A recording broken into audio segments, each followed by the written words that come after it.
નમસ્કાર દોસ્તો, સારી, સાચી અને સીધી વાતમાં આપનું સ્વાગત છે. ચૂંટણી પછી ઘણા વખત બાદ હું આ વાત લઈને આવ્યો છું અને મારે વાત કરવી છે આજે એક સરકારી તંત્રની નીતિ રીતિની.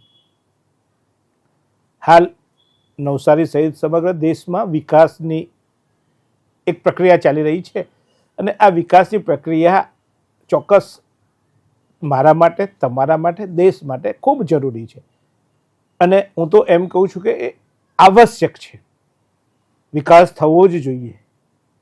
ક્યારેક વિકાસના નામે કેટલો વિનાશ થતો હોય છે, ક્યાંક વૃક્ષોનું કપાવવા પડતા હોય છે, ક્યાંક કાપતા હોય છે, ક્યાંક મકાનો તૂટતા હોય છે, ક્યાંક જૂની ઇમારતો તૂટતી હોય છે, ક્યાંક કેટલાકનું દિલ તૂટતું હોય છે. પણ વિકાસ માટે આ બધું આવશ્યક પણ હોય છે, એટલે કરવું જ પડે છે.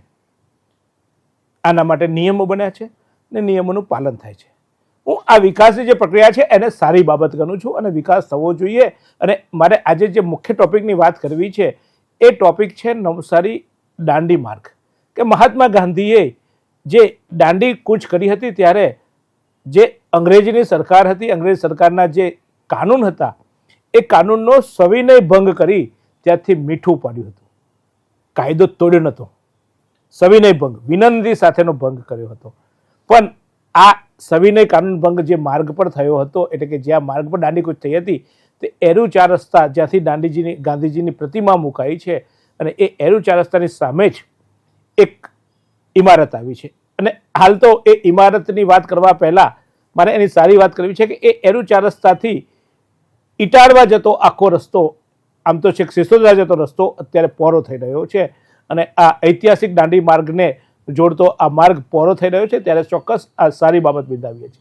ફટાફટ કામ ચાલી રહ્યું છે, અનેક વૃક્ષો ત્યાં કપાયા, અનેક ઇમારત તૂટી હતી, પણ એક રસ્તો પહોળો થાય છે ત્યારે કહેવાય છે કે જે વૃક્ષ કપાય એનો નિયમ છે કે એના માટે અન્ય જગ્યાએ વૃક્ષારોપણ કરવું જોઈએ અને આને તેને આશા રાખીએ આ તંત્ર એ કામ કરશે. કોન્ટ્રાક્ટર જેને કોન્ટ્રાક્ટ આપ્યો હશે એને જવાબદારી જે નક્કી થઈ હશે એ પ્રમાણે કામ થશે. માત્ર કાગળ પર વૃક્ષો ના રોપાય, ચોક્કસ જગ્યાએ રોપાશે એવી આશા સાથે આ એક સારી બાબત કહીએ છીએ. સાચી બાબત એ પણ છે કે અહીંયા જે વૃક્ષો કપાયા છે એ વૃક્ષોનું ખરેખર અન્ય જગ્યાએ એ વૃક્ષો વવાયા છે કે કેમ? કારણ કે કાગળ પર બતાવી દેવામાં આવે છે કે અહીંયાથી આટલા વૃક્ષો કાપ્યા અને એટલા વૃક્ષોનું અન્ય જગ્યાએ અમે પ્લાન્ટેશન કર્યું. ટેકનોલોજી આજે બધી જ વધી છે. એ જ વૃક્ષો, જે વૃક્ષો આટલા મોટા થયા, ઘટાદાર વૃક્ષો હતા, એને ઉચકીને એ વૃક્ષોનું અન્ય જગ્યાએ વૃક્ષારોપણ થઈ શકતું હતું. પણ કદાચ બજેટ નહીં હોય, સરકાર પાસે એની યોગ્ય કદાચ વૃક્ષોને એની કિંમત નહીં સમજાવી હોય, એટલે આજે મોટા નેતાઓના કાફલામાં કરોડો રૂપિયાના ધુમાડા થાય. એક નેતા આવવાનો હોય તો કરોડો રૂપિયાનો ડોમ બને, એના માટે કરોડો રૂપિયા સરકાર પાસે હોય છે. પરંતુ આ વૃક્ષોને ખસેડવા માટે, યોગ્ય જગ્યાએ લઈ જવા માટે કદાચ આ માર્ગ અને મકાન વિભાગ પાસે બજેટ નહીં હોય. એક નેતા આવવાનો હોય તો એના માટે તાત્કાલિક રસ્તાઓ બની જતા હોય છે. તાત્કાલિક કોઈ પણ પ્રકારના બજેટ વગર, કોઈ પણ પ્રકારની પૂર્વ મંજૂરી વગર એક નેતાનો પ્રવાસ ઊભો થાય. ખાસ કરીને જ્યારે રાષ્ટ્રીય નેતા આવતા હોય અને માન્ય વડાપ્રધાન અથવા તો માન્ય મુખ્યમંત્રી જેવા જ્યારે આવતા હોય તો તાત્કાલિક કરોડો રૂપિયા એમ જ ખર્ચાઈ જાય છે. પણ આ વૃક્ષોનું ચોક્કસ રીપ્લાન્ટેશન માટે કદાચ ફંડિંગ નથી અને એના લીધે વર્ષો સુધી ઉછરેલો એ વૃક્ષને કાપી નાખવામાં આવે છે. કહેવામાં આવે છે કે એની જગ્યાએ આ અન્ય જગ્યાએ પ્લાન્ટેશન કરવામાં આવશે. મને તો આજ સુધી એક જગ્યાએ વૃક્ષ કાપ્યું હોય અથવા તો એક સરકારી કોઈ રસ્તો બનાવવા માટે અથવા તો કોઈ સરકારી પ્રોજેક્ટ માટે વૃક્ષો કાપ્યા હોય અને એના બદલે ખરેખર તો એ જગ્યાએ જ એક ફોટા મૂકવા જોઈએ કે જુઓ અહીંયા આ જે વૃક્ષો કાપ્યા હતા એ વૃક્ષોને બદલામાં અમે આ જગ્યાએ આ વૃક્ષો ઉગાડ્યા અને એ ફોટો મૂકે તો આપણને પણ શાંતિ થાય કે ચાલો પર્યાવરણ જળવાઈ રહેશે. પરંતુ ગ્લોબલ વોર્મિંગ આવ્યું અને તમે ને હું આપણે વૃક્ષો કાપી નાખતા હોઈએ છીએ અને એ રીતે સરકાર પણ કાપી નાખતી હોય છે. સાચી વાત એ છે કે આપણે પણ એટલા અજાગૃત છીએ. આપણે પણ જાગવું જોઈએ. આપણા ઘર આગળનો એક છાંયડો આપતો વૃક્ષ કપાઈ જાય છે ત્યારે આપણે પણ બોલતા નથી, કારણ કે એ કોઈ ખાનગી જમીનમાં કપાતું હોય છે, કોઈ બિલ્ડર કાપતો હોય છે, પણ એ બિલ્ડરને પણ આપણે કહી શકીએ કે ભાઈ તું વૃક્ષ કાપ પણ એની જગ્યાએ નવું વૃક્ષ વાવજે. આજે એક ટ્રેન્ડ ચાલે છે, એક વૃક્ષ માં કે નામ, માના નામે એક વૃક્ષ વવાય તો છે. બહુ બધા અમે કવરેજ કર્યા, અમે ન્યૂઝ કવરેજ કર્યા છે આ વૃક્ષોના અને આ રસ્તાના વિકાસના નામે જે વૃક્ષો કપાયા છે તેની સાથે સાથે આ એક વૃક્ષ માં કે નામ. વડાપ્રધાન નરેન્દ્ર મોદીએ કદાચ બહુ સારી ભાવનાથી આ સંકલ્પ આપ્યો છે કે લોકો વૃક્ષો કદાચ એમ કહે છે કે વૃક્ષ વાવો તો નહીં ઉછેરે, પણ એક માનું નામ દઈને મારી માના નામે જો વૃક્ષ વાવું છું તો એ વૃક્ષ મારે ઉછેરવું જોઈએ. એવા પરિકલ્પના સાથે, એવી ભાવના સાથે, એવા ફિલિંગ સાથે આ વૃક્ષ વાવવાનું હોય છે. પણ કમનસીબી એ છે કે આજના નેતાઓ અને અધિકારીઓ માના નામે આવેલા વૃક્ષોનું પણ જતન નથી કરતા. માનું તો જતન કરતા હશે કે કેમ એ ખબર નથી, પણ જે માના નામે ફોટા પડાવે છે, જે માના નામે એક વૃક્ષ માના નામે જે અત્યારે પણ જે વૃક્ષારોપણ થયું છે અને ભૂતકાળમાં પણ થયું છે, એ વૃક્ષારોપણમાં માંડ 30% વૃક્ષો, 30% હું તો કદાચ વધારે કહું છું, એ વૃક્ષો ઉછેર્યા છે અથવા તો ટક્યા છે.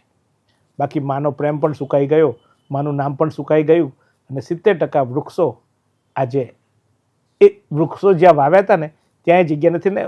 કમનસીબી તો એવી છે કે એક જ જગ્યાએ વારંવાર વૃક્ષારોપણ થતું આવ્યું છે. શહેરમાં જો આટલા વર્ષોથી વૃક્ષારોપણની પ્રક્રિયા ચાલે છે તો મારું આખું શહેર લીલુંછમ હોવું જોઈતું હતું, પણ કમનસીબી એ છે કે આ વૃક્ષો નથી ઉછેરાયા. ક્યાંક ઉછેરાયા છે એ એવો વિસ્તાર છે કે જ્યાં ઓલરેડી ઘટાકાર હતો. નદી કિનારે, પૂર્ણા નદીને કાંઠે જ્યાં વન બનાવવામાં આવ્યું છે ત્યાં ઓલરેડી પહેલાં વૃક્ષો હતા. એ વૃક્ષોની જતન ના થયું અને વૃક્ષો કપાઈ ગયા, ત્યાં એ વિસ્તારમાં વૃક્ષો ઉગ્યા છે. પણ મારા શહેરના દરેક બિલ્ડિંગોમાં વૃક્ષારોપણ થયું. હું તમને કહું, ન્યાય સંકુલ, કોર્ટ પટાગણ, હા, જેને તમને મને ભરોસો છે, એ ન્યાય સંકુલમાં વારંવાર વૃક્ષારોપણ થયું, પણ આજે ત્યાં વૃક્ષો નથી રહ્યા. છાંયડો શોધવો પડે છે, ત્યાં વકીલો એમના છાપડા નાખીને બેઠા છે.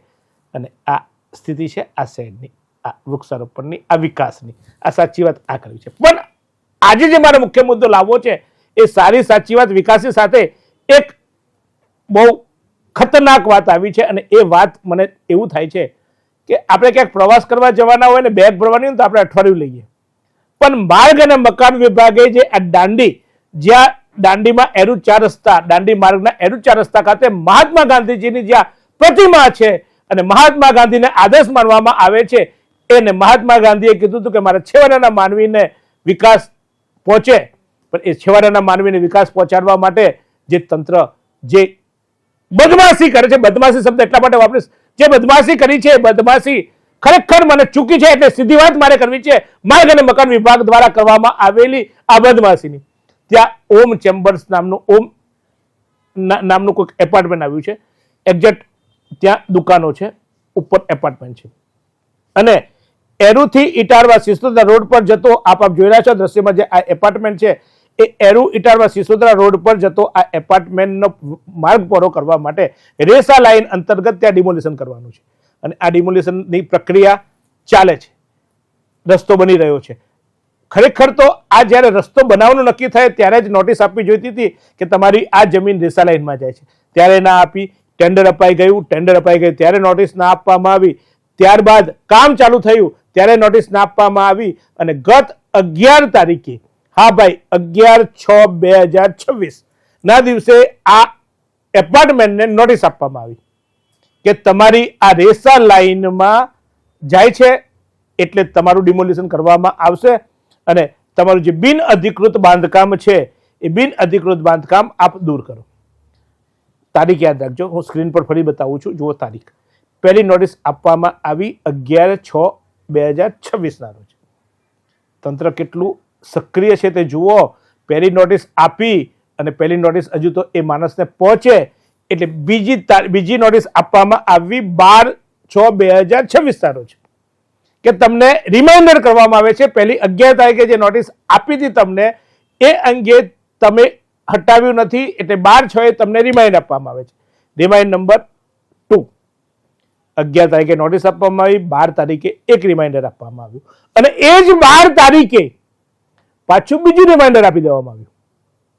એટલે કે ત્રીજું રિમાઇન્ડર, અને કહેવામાં આવે કે તમને વારંવાર નોટિસ આપવામાં આવી, તમને કહેવામાં આવ્યું તો તમે મકાન એટલે કે તમારું જે ગેરકાયદેસર બાંધકામ છે એ હટાવ્યું નથી. નોટિસમાં તો જે લખ્યું છે એ પણ હું તમને સ્ક્રીન પર બતાવું છું કે આપશ્રી દ્વારા ઇટારવા સિસોદરા રોડ કિલોમીટર 00 થી 7/6 પૈકી માજે એરુ મુકામે કિલોમીટર 00 થી 05 ડાબી બાજુ જમણી બાજુના મકાન, એટલે આ એક નોટિસ કોમન રાઇટ થઈ ગઈ હતી. એટલે શોપિંગ સેન્ટરનું બાંધકામ કરવામાં આવ્યું છે જે અત્રેની કચેરીના ROW ની અંદર હોય. ROW શું છે સામાન્ય માણસને ખબર ના હોય, મને ખબર નથી પડતી, હું પૂછ્યું છે, પણ એ જે નોટિસ આપી છે નોટિસના શબ્દો વાંચું છું. તથા સરકારશ્રીના મહેસૂલ વિભાગ રેખા નિયંત્રણ એટલે કે રેસા લાઈન, તમારી આપણી રેસા લાઈન કહીએ છીએ, બાબતે ઠરાવ નંબર JPV 10792064S તારીખ 17/7/1980 સાથે સુસંગત જણાતું ન હોય. આમ રેખા નિયંત્રણનો ભંગ થયેલ હોય સંદર્ભિત પત્રથી તાત્કાલિક આપના દ્વારા કરવામાં આવેલ બિન અધિકૃત બાંધકામને દૂર કરવા જણાવેલ.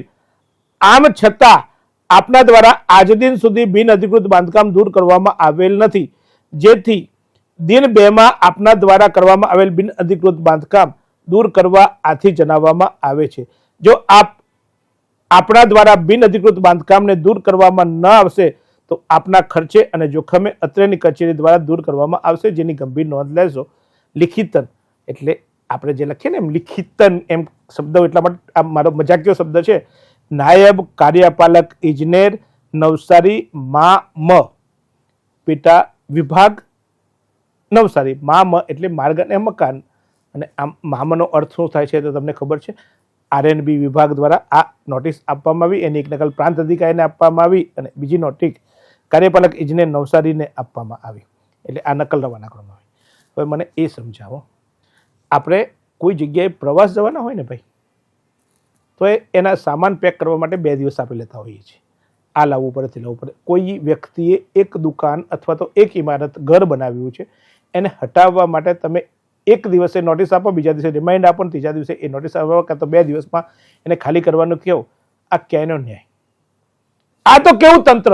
અને આટલી ઉતાવળ શું કરવા ભાઈ? તમને ખબર હતી કે રસ્તો બનાવવાનો છે, જે દિવસે તમે ટેન્ડર પાસ કર્યું અથવા તો જે રસ્તો બનાવવા માટે તમે કામગીરી ટેન્ડર મૂક્યું અથવા તો એનું આયોજન કર્યું, ત્યારે તમે ક્યાં ગયા હતા? અરે એને પહેલા હું તો તમને કહું છું કે આ રેસા લાઈનમાં આવતું હતું અને જ્યારે એપાર્ટમેન્ટ બનતું હતું ત્યારે ક્યાં ગયા હતા? ત્યારે તમારે કહેવું જોઈએ કે રેસા લાઈનમાં કામ થાય છે. પહેલા તમે ગેરકાયદેસર બાંધકામો પૈસા લઈને, ચોક્કસ શબ્દ વાપરું કે પૈસા લઈને ખોટા પ્લાનો પાસ કરો છો, ખોટી મંજૂરી આપો છો, લોકો છેતરાય છે, ત્યારે બિલ્ડરો કમાતા હોય છે અને પછી જ્યાં લોકો આ મિલકતો ખરીદતા હોય છે પછી નોટિસ આપી દો છો કે તમારું ગેરકાયદેસર છે. તો ભાઈ તમને પગાર આપીને તમને બેસા રહેતા, તમને વોચ કરવાની હતી કે ક્યાં ખોટું બાંધકામ થાય છે અને એ અટકાવવું તમારું કામ હતું. તમે તમારી જવાબદારી ચૂક્યા છો, તો એનો પહેલા જવાબ આપો કે કેમ આ બાંધકામ થયું. જે તે તમારા અધિકારીને તમારે નોટિસ આપવી જોઈએ. રેસા લાઈન છે એટલે રેસા લાઈનમાં કદાચ એવું હોય કે રેસા લાઈન નિયમ મુજબ વધતી જતી હોય, પણ જ્યારે બાંધકામ થયું અથવા તો રેસા લાઈન વધી ત્યારે જ પેલી નોટિસ આપવી જોઈએ ને. એવા કોઈ રેકોર્ડ તમે બતાવ્યા નથી કે અમે તમને અગાઉ ભૂતકાળમાં આ તારીખે નોટિસ આપી હતી. કોઈ નોટિસમાં ઉલ્લેખ નથી. માલિકો બદલાઈ ગયા, માલિકોના નામો થઈ ગયા, નામો ટ્રાન્સફર થઈ ગયા, વેરો લેવો છો, તમે ડ્રેનેજ આપો છો, તમે ગટર આપો છો, સુવિધા આપો છો, પાણી આપો છો. કોઈ માણસને લાગે કે અમારું આ કાયદેસરનું બાંધકામ છે અને પછી અચાનક તમે આવો કે રેસા લાઈન છે ને આજે તોડી નાખો. કોઈ એક વ્યક્તિનું ત્યાં એનું જીવન ચાલતું હોય, એક ધંધો બંધ થાય અથવા તો એક ધંધાનું જ્યારે દુકાન તમે ડિમોલિશન કરો છો ત્યારે કેટલાય પરિવારો, કેટલાય વ્યક્તિઓ એની સાથે જોડાયેલા હોય છે. એક ઘર હોય તો કોઈનું આસિયાન હોય છે. કરો કામ, વિકાસ કરો, પણ નિયમ તો જાળવો. એક દિવસમાં 2 દિવસમાં તમે 3 નોટિસ આપીને શું સાબિત કરવા માંગો છો? કેમ તમારી એ ભૂલ નથી દેખાતી? જે દિવસે આ રસ્તાનું તમે ટેન્ડર પાસ કર્યું ત્યારે તમને ખબર પડી હતી ને કે આટલી મિલકતો એમાં આવશે, આટલો માર્જિન મારે છોડવો પડશે, તો એ દિવસે તમારે નોટિસ આપવી જોઈએ ને. માણસ પાસે સમય મળતે, માણસ એનું કાંઈક કોઈ વ્યવસ્થા કરી શકે. ચાલો ત્યારે ચૂકી ગયા તમે. ટેન્ડર બહાર પાડ્યું અથવા તો આનું જે બજેટ મંજૂર કર્યું, ટેન્ડર તમે બહાર પાડ્યું ત્યારે તમારે જોવું જોઈતું હતું. જે દિવસે તમે મોટી તકતીઓ, નેતાઓને બોલાવીને આ કામનું ખાતમુહૂર્ત કર્યું ત્યારે તમારું ખાતું શું ખતું હતું? પૈસા ખાતું હતું. ત્યારે ખાતમુહૂર્તના દિવસે પણ જઈને તમારે એમ કહેવું જોઈએ કે અમે આ ખાતમુહૂર્ત કર્યું છે, હવે તમારી આ મિલકતો છે, આ મિલકતોમાં તમારે ડિમોલિશન કરવાનું આવશે, તમે જાતે હટી જાઓ અથવા તો હટાવી લો. ત્યારે ચૂપ. અરે ભાઈ, એના પછી આ રસ્તામાં કેટલાય ઝાડો તમે કાપ્યા, કેટલાય વૃક્ષો નિકંદન કાઢ્યું, રસ્તામાં ખાડા ખોદ્યા, ત્યારે તમને નથી દેખાયું કે આ મકાન વચ્ચે આવે છે? ત્યારે તમે ચૂપ. અને પછી અચાનક ઊભા થઈ જાઓ છો, અચાનક પહોંચી જાઓ છો, અને પછી તમે કહો છો કે કાલે ને કાલે હટાવી દેજો, 2 દિવસ તમારી પાસે છે. ભાઈ, કાલે પહેલા કઈ નથી, જો તમારું જ આ ઘર હોય તો, તમારી જ આ મિલકત હોત તો તમે આ સહન કરતે? મારા નેતાઓ છે, ભારતીય જનતા પાર્ટીના નેતાઓ છે, ત્યાં ધારાસભ્ય આરસી પટેલનો મત વિસ્તાર છે. આરસી પટેલ, શું તમારી ઘરની હાલત હોતી? તમારા વિસ્તારમાં ઝીંગાના તળાવો હતા, ક્યાંક આડગતી તમારા હતા, એની નોટિસ આપે તો 30 દિવસ તમે સમય માંગો છો. સાહેબ, સમય બી તમે આપવા નથી માંગતા. આ બિચારા, અમે તો એ લોકોને કીધું બોલો, પણ એ બિચારા તમારાથી બોલતાય ડરે છે. તંત્ર કે આજે અમે જે બોલીશું ને તો કાલે અમને આ લોકો નડશે, ધંધો નહીં કરવા દે. કેટલાક દુકાનદારો છે તે. અચ્છા, એના કરતા એક સ્ટેપ આગળ, આ એપાર્ટમેન્ટમાં નીચેની દુકાનોને નોટિસ આપવામાં આવી. દુકાનો તોડવા માટે કહી દીધું કે દુકાન તમે તોડ નાખો. દુકાનદાર કેવી રીતે દુકાન તોડશે ભાઈ? ઉપર તો રેસિડેન્સ છે, તો એ રેસિડેન્સ વાળા કેવી રીતે ટકશે? નીચેની જ્યારે દુકાન તૂટશે તો ઉપર હવામાં લટકશે. રેસિડેન્શિયલ એટલે કે જે ફ્લેટ છે એને તમે નોટિસ જ નથી આપી, એને ધ્યાન પણ નથી કરી. તો આ નીચેનો દુકાનદાર કદાચ તમારી નોટિસથી ગભરાઈને કાલે જેસીબી લાવીને એની દુકાન તોડી નાખશે, તો ઉપરવાળાનું શું થશે? કઈ જવાબદારી જેવું આવે? આ સમગ્ર પ્રકરણમાં આરએનબી ના જે ઇજનેર છે નિલયભાઈ, મારા મિત્ર છે, મને જરૂર પડે ત્યારે હું એમને કામ પણ સોંપું છું, મારું કામ પણ કરતા હોય છે.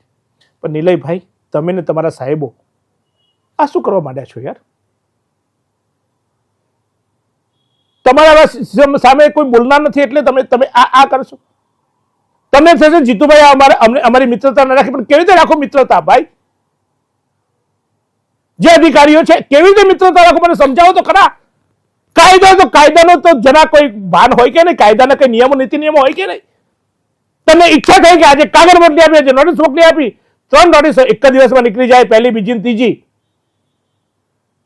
પહેલી નોટિસમાં તમે લખો છો 2 દિવસનો સમય આપ્યો છે, અને 2 દિવસ તો માન રહ્યો તો 11 તારીખે તમે પહેલી નોટિસમાં લખો છો કે 2 દિવસમાં તોડવું, તો 2 દિવસ તો આપો. તમે 12 તારીખે બીજી નોટિસ આપી દો છો.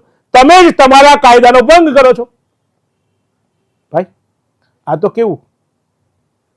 આ મારા દર્શકો, શું તમને લાગે છે સાચી વાત છે? આ તો એક ઉદાહરણ છે, આવા તો બહુ મારી પાસે છે. તમારી સાથે પણ આવું કંઈક થતું હશે, પણ આશા રાખું રસ્તો ભલે 2 દિવસ 5 દિવસ મોડો બનશે, પણ આ પરિવારો જેને નોટિસ આપી છે એને 1 સપ્તાહ કે 10 દિવસનો સમય આપજો. એ એમનો જે પણ આસિયાનું હોય, ઘર હોય, દુકાન હોય, વેપાર ધંધો કરતા હોય કે કોઈ વસ્તુ હોય, એ લોકો સલામત સ્તરે ખસી જાય પછી તોડજો. હજુ પણ કહું છું, હું તોડવાનો વિરોધી નથી, એટલે કે ડિમોલિશનનો વિરોધી નથી. જ્યાં રસ્તા પોરા કરવા પડે કરવા જ પડે. આજે વાહનો વધ્યા છે, આજે વિકાસ છે તો કરવો પડે. એટલે ફરી એકવાર સ્પષ્ટતા કરું છું. બીજું, મેં એક નામ બોલ્યો નિલયભાઈ નાયક, તો નિલયભાઈ નાયકને વ્યક્તિગત નથી, આ એક તંત્રની જે ખામી છે એને ઉજાગર કરું છું. મારે એમની સાથે કે કોઈ સાથે દુશ્મની અથવા તો કોઈ સાથે એમ નહીં, પણ તંત્ર ભૂલ કરશે તો મારે તો કહેવું જ પડશે, સાચી વાત કરવી જ પડશે, સીધી વાત કરવી પડશે. એટલે આ સીધી વાત મેં કરી છે કે ભાઈ બહુ થયું, આવા તમાશા બંધ કરો. આગળના તમાશા તમે જે કરો છો ને, આ નોટિસો આપીને બચાવ જે તમે કરો છો ને, તો ઉપરવાળાને કેમ નોટિસ ના આપી? રેસિડેન્સને કેમ નોટિસ નથી આપી? જ્યાં મન ફાવે ત્યાં તમારા કાયદાઓ, જ્યાં મન ફાવે ત્યાં તમારા સત્તાનો ઉપયોગ. કાલે પોલીસને ઓર્ડર કરશો, પોલીસ આવી જશે, પોલીસના નામે, તંત્ર નામે ત્યાં પ્રાંત અધિકારી આવી જશે અને ફટાફટ ત્યાં તમારી કામગીરી કરશો. સાહેબ, એક માણસ રહે છે ત્યાં, એક વ્યક્તિ ત્યાં રહે છે, એક પરિવાર રહેતું હોય છે, એક પરિવાર ત્યાં વેપાર ધંધો કરતો હોય છે. આ પરિવારની દયા ખાઓ, નિયમો મુજબ કામ કરો. ઘરમાં મન થાય આજે મારે સવારે આમ કરવું છે, એ રાજાશાહી નથી આ ભાઈ. સમય આપો, ડિમોલિશન કરો. હજુ પણ ના કહું છું, પણ એક વિધિવત જે પ્રોસેસ છે એ કરો. આમ બાપના કાયદાઓ ના બનાવો. આ મારા નવસારીને રહેનારું દરેક નાગરિક એની જાતને સલામતી અનુભવે, એની જાતને નિયમો છે, કાયદો છે એવી અનુભૂતિ થાય, એવું કામ કરો ભાઈ. કાયદો બાપનો નથી, કાયદો તમારો નથી. 1-2 દિવસમાં 3 નોટિસો આપીને કયા કાયદાનું પાલન કરવા બેઠા છો? આશા રાખું છું જે વૃક્ષો કપાયા છે એ વૃક્ષો, આ રસ્તા પર જે વૃક્ષો કપાયા છે એ વૃક્ષો ક્યાં વાવ્યા બીજા એનો ક્યાંક નોંધ કરજો. આટલા વૃક્ષો કાપ્યા છે, આ વૃક્ષો એના બદલામાં અહીંયા અમે વૃક્ષો વાવ્યા છે અને એના ફોટા અમને આપજો, અમે પ્રસિદ્ધ કરીશું. જરૂર પડે તમને બતાવજો, અમે પાણી પીવડાવવા જઈશું ભાઈ. અમને વૃક્ષો જોઈએ છે, તમને નથી જોઈતા તો. અમને વિકાસ પણ જોઈએ છે, પણ અમને સાથે સાથે આ વૃક્ષો પણ જોઈએ છે. અમને લાગણીઓ સાથે જે ઇમારતો તમે કાપી છે ને એની સાથે એક વૃક્ષ પણ અમારું લાગણી હોય છે. ક્યાંક અમે એના છાંયડે ઊભા રહ્યા હોઈશું, ક્યાંક અમે અમારી જનતા અથવા તો અમે બધા પ્રજા ક્યાંક એના ફળ ચાખ્યા હશે, ક્યાંક વરસાદના છાંટા પડતા હોય ને ત્યારે એ વૃક્ષ અમારો સહારો બન્યો હશે. તો આ વૃક્ષો જ્યાં કાપ્યા હોય એ કાપ્યા છે તમે વિકાસ માટે, વાંધો નથી. જ્યાં એના બદલામાં જ્યાં વાવવા પડે ત્યાં વાવ્યા છે કે કેમ એ બતાવજો, અને એ ઉછેર્યા છે કે કેમ એ બતાવજો. મારા નેતાઓ, એક માના નામે વૃક્ષો આવ્યું છે, તમારી મા છે, જનેતા છે, અને જનેતાને હું તો મારી માને રોજ સવારે પગે લાગી નીકળું છું. તમે તો લાગતા હોય કે નહીં લાગતા હોય ખબર નથી, પણ જે માના નામે વૃક્ષ આવ્યું છે ને એ વૃક્ષ ઉછરે છે કે નહીં? બધા બહુ માણસો રાખો છો તમે તમારા હાજી કરવા માટે. નેતાઓ તમારી આગળ પાછળ ફરવા માટે, તમારા ફોટા પાડવા માટે, તમારી સેલ્ફી લેવા માટે માણસો રાખો છો ને. એક માણસ રાખજો કે એને કહેજો કે રોજ ત્યાં જઈને 1 લોટો પાણી રેડી આવે. એ વૃક્ષ ઉછરાય અને એ માનવ નામે વૃક્ષ આવ્યું છે, તમે પ્લીઝ એને ઉછેરજો. જ્યાં પણ વૃક્ષારોપણ કરો, જેટલાય મારા ફોટા આપ્યા છે, જેટલાય વિડીયો મેં બહુ સમાચાર બનાવ્યા છે, એક વૃક્ષ માને નામ. અને આમાં મારે એક બીજી પણ ચોક્કસ જાણ કરવી છે. વલસાડમાં એક વૃક્ષારોપણના કાર્યક્રમ દરમિયાન શાળાના બાળકોને ટેમ્પોમાં ભરી લઈ જવામાં આવ્યા અને એ બેભાન થયા. એક નેતા, માજી નેતા રમણભાઈ પાટકર એમ કે છે કે એ તો છોકરાઓ વૃક્ષો સારું કામ કરવા ગયા તો ચક્કર આવે, એમાં પડી ગયા, એમાં શું ખોટું? રમણભાઈ, પહેલા તો તમારે કાયદા મુજબ આવી રીતે આવા બાળકો લઈ જવાતા નથી, અને એ વૃક્ષો વાવવાની તમારી ક્ષમતા નથી, તો પછી આ બાળકોને કહેવું તો બાળકો ગમે ત્યાં જઈને વાવી આવતે. અને ત્યાં વૃક્ષો વાવ્યા છે ને અત્યારે 2 બાળકોની જે હાલત થઈ હતી ને જે એ પણ થયું, પણ મહેરબાની કરીને હવે વૃક્ષો તમે તમારા માના નામે વાવ્યા છે ને, જેને પાણી આપજો ને ત્યાં ઉછેરજો. સૌથી મોટું વૃક્ષ આજે બાઈટો આપો છો ને તો પ્લીઝ એ જોજો, પછી એ વૃક્ષો ઉછેરાય. હું એ વિડીયો પણ ચોક્કસ આમાં તમને બતાવી રહ્યો છું. આ જુઓ, આ વૃક્ષો વાવવા માટે બાળકોને આવી રીતે ટેમ્પામાં લાવ્યા, ત્યાં 2 બાળકો બેભાન થઈ ગયા, એમને પાણી છાંટીને ઊભા કરવામાં આવ્યા. બાળકોને પીવાનું પાણીની વ્યવસ્થા નથી કરવામાં આવી. બાળકો ત્યાં લાવ્યા હતા તમે, કોઈ પ્રકારની સુરક્ષા નથી. એમને એટલીસ્ટ પાણી અથવા તો એમને આ ગરમીમાં તકલીફ ન પડે એની વ્યવસ્થા આપે કરી હતી. લીંબુ શરબત કેવું કંઈ આપવું જોઈતું હતું, એ કોઈ વ્યવસ્થા નથી કરી. તો જો જીવતા બાળકો મુરઝાઈ ગયા તો તમે વાવેલા વૃક્ષો કેમ ઉગશે એ મને સમજાતું નથી. પણ આ ટોપિક અલગ છે, પણ ચોક્કસ મને આજે આ સંયોગિક છે એટલે આજે આ કહી દઉં છું. પણ ત્રીજી વાત અને એ સીધી વાત કે આ જે પણ મિલકતો આપ તોડો છો એને યોગ્ય સમય આપો અને આપ મિલકતો ડિમોલિશન કરો. હું ડિમોલિશનનો વિરોધી નથી, વિકાસ માટે કરવું જ પડે, પણ પ્લીઝ નીતિ નિયમો જે તમે બનાવ્યા છે, તમારી સરકારે બનાવ્યા છે, કાયદો જે બનાવ્યો છે એ કાયદાનો અમલ કરવાનું કામ પણ તમારું છે. અમે જો કોઈ ચૂક કરીએ તો તરત તમે અમને કાયદાના ચૂકના નામે પોલીસ મોકલી આપો છો, અમને અંદર બેસાડી દેશો અમારી પ્રજાને. તો તમારે પણ આ કાયદાનું પાલન ના કરો તો એનો જવાબ આપવો પડશે. અને એ જવાબ કદાચ અહીંયા તમારી સત્તા છે એટલે નહીં આપે, ઉપર ભગવાનના દરબારમાં તો ચોક્કસ જવાબ આપવો પડશે. કારણ કે તમે કાયદાને સાઈડ પર મૂકીને પોતાનો કાયદો ચલાવ્યો છે, એનો જવાબ ઉપર તો આપવો જ પડશે. ભગવાનને ઓળખીને આ લોકોને સમય આપજો. આ જ રીતે જોતા રહેજો. સારી, સાચી અને સીધી વાત. એવી કઈ હોસ્પિટલ છે જ્યાં કેન્સર માટે સર્જરીની સેવા હોય, કિમોથેરાપીની સારવાર હોય, રેડિયેશનની સારવાર હોય, પીટી સીટી સ્કેન હોય, કેન્સરની પેથોલોજી હોય, મેમોગ્રાફી હોય, એટલે કે બધું જ. હા, બધી જ સારવાર એક જ હોસ્પિટલમાં હોય. તે છે નવસારી નિરાલી કેન્સર હોસ્પિટલ.